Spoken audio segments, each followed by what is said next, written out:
Hi friends, welcome to Fatafat serial reviews. Karthika Deepam episode number 17.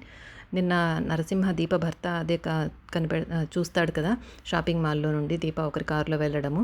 అది ఇంకా ఆలోచిస్తూ నైట్ ఇంట్లో కూర్చొని మందు తాగుతూ ఆలోచిస్తుంటాడు. ఎవరతను, దీప కారులో ఎలా వెళ్ళగలుగుతుంది, నా బిడ్డతో కూడా చదువుగా ఉన్నాడు అనేసి ఏదేదో ఆలోచిస్తూ ఉంటాడు. అప్పుడు అతను రెండో భార్య ఉంటుంది కదా, శోభ, తను వచ్చి ఏంటి నోరు మూసుకున్న మందు తాగుతున్నావు అంటే, నేను నోరు తెరుచుకుని తాగుతున్నాను అంటాడు. అంటే అది కాదు, నువ్వు రోజు ఏదో ఒకటి వాగుతూ గొణుగుతూనే ఉంటావు కదా మందు తాగేటప్పుడు, ఈరోజు ఏంటి సైలెంట్గా ఏదో ఆలోచిస్తూ దీర్ఘంగా తాగుతున్నావు అని అడుగుతుంది. నువ్వు దేనికి సమాధానం చెప్పట్లేదంటే ఏదో జరిగింది, అది కనపడిందా అని అడుగుతుంది. వెంటనే కోపంగా చూస్తాడు నరసింహ. అది అంటే దీప కనపడిందా అని ఆమె ఉద్దేశం. నరసింహ చూపుతో తనకు అర్థమైపోతుంది దీప కనపడిందని. ఓ కనపడిందా అంటుంది. నాకు ఇంకొక ఆమ్లెట్ కావాలి, గట్టిగా కారం వేసి చెయ్యి, నాకు కారం రావాలి, కోపం రావాలి, బాగా మండాలి అంటాడు. దీనికేం తక్కువ లేదు అంటుంది.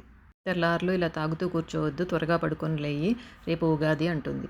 నువ్వు చాలా తెలివైన దానివే దీప, పండగ పూట కూడా పాతమొగుడేనా అని నువ్వు బాగా రుజువు చేశావు. ఇచ్చిన షాక్కి తెల్లార్లు తాగినా దిగేట్టు లేదు అనుకుంటూ తాగుతూనే ఉంటాడు.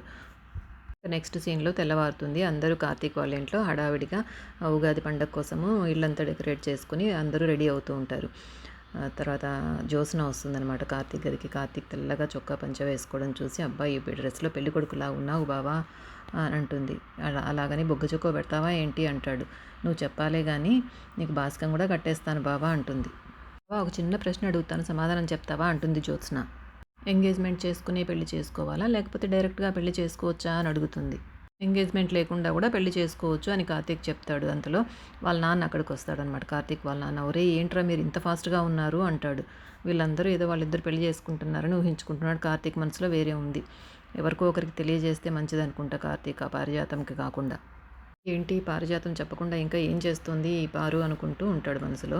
అంటే తను చెప్తుంది కదా అని తను కార్తీక్ ఎవరికి చెప్పట్లేదనమాట.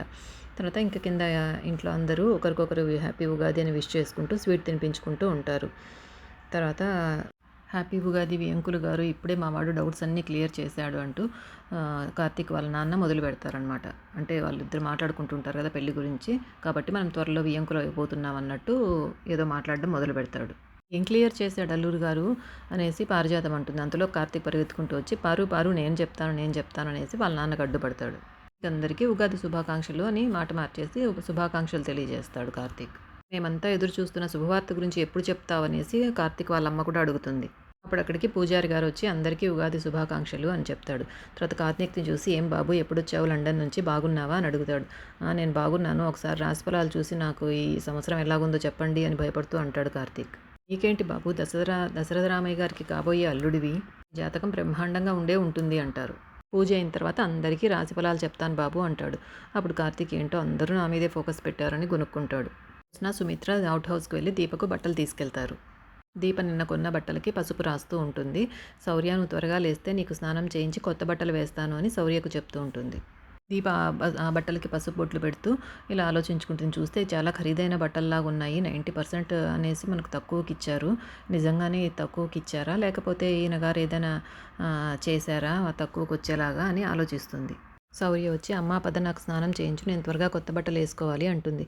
అప్పుడు సుమిత్ర వచ్చి, అవునే అమ్మమ్మ, త్వరగా స్నానం చేయి, కొత్త బట్టలు వేసుకోవాలి అంటుంది. అందుకే ఈ బట్టలు తీసుకొచ్చాను, ఇది నీకు, ఇది మీ అమ్మకి అని చూపిస్తుంది. మేము కొత్త బట్టలు తెచ్చుకున్నామమ్మా అని దీప చెప్తుంది. మీరు కొనుక్కోవడం పద్ధతి, మేం పెట్టడం మా ఆనవాయితీ అంటుంది. అవును దీపక్క, ప్రతి సంవత్సరం ఉగాదికి అమ్మనే ఇంట్లో అందరికీ బట్టలు కొంటుంది అని జ్యోత్స్న కూడా చెప్తుంది. మీరు ఈ బట్టలే కట్టుకొని పూజకు రావాలి అని సుమిత్ర తన బట్టలు ఇస్తుందన్నమాట, తను కొన్న బట్టలు. ఏమే అమ్మమ్మ చూడు, నీకు ఈ బట్టలు నచ్చాయా అని శౌర్యకి ఇస్తుంది. అమ్మ ఈ గౌను భలే ఉంది అంటుంది శౌర్య.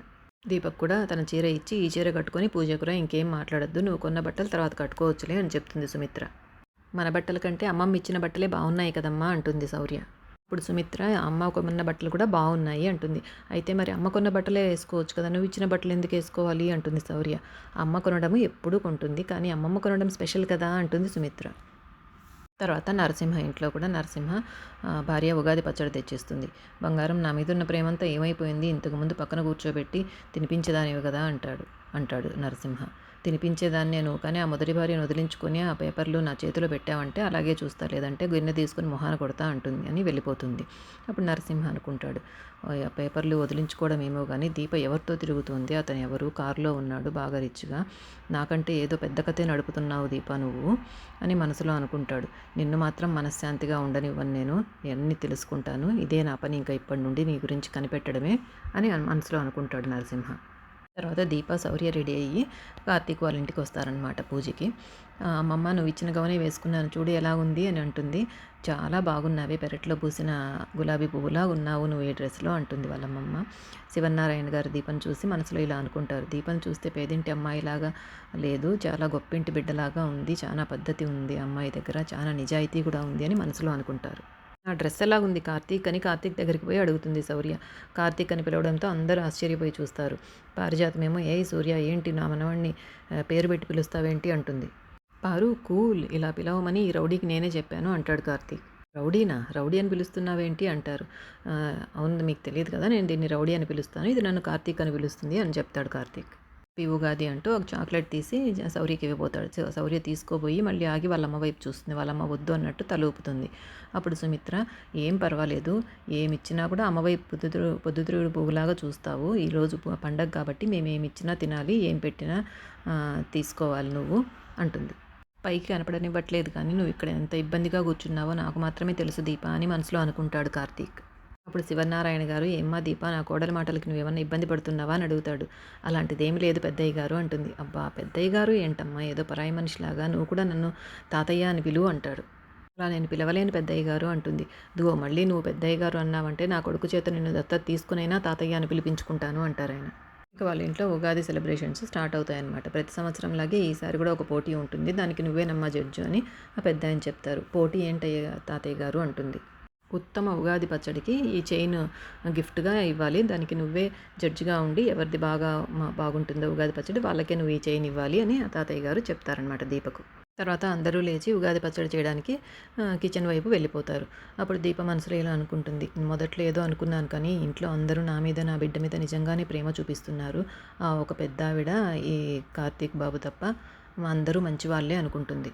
ఎవరికి వాళ్ళు హడావిడిగా ఉగాది పచ్చడం చేయడం మొదలు పెడతారు. సుమిత్రకు మాత్రం అంటే అమ్మమ్మకి మాత్రం శౌర్య హెల్ప్ చేస్తుంది. సో రేపు తెలుసుకుందాం ఎవరు విజేత అవుతారో, ఎవరికి ఆ చైన్ దక్కుతుందో, దీప ఎవరిని జడ్జిగా నిర్ణయిస్తుందో. తప్పకుండా ఫటాఫట్ సీరియల్ రివ్యూస్ని సబ్స్క్రైబ్ చేసుకోండి, లైక్ చేయండి, షేర్ చేయండి, కామెంట్ చేయండి. ఇలాంటి మరిన్ని సీరియల్ రివ్యూస్ కోసం తప్పకుండా ఫాలో అవ్వండి. Thank you.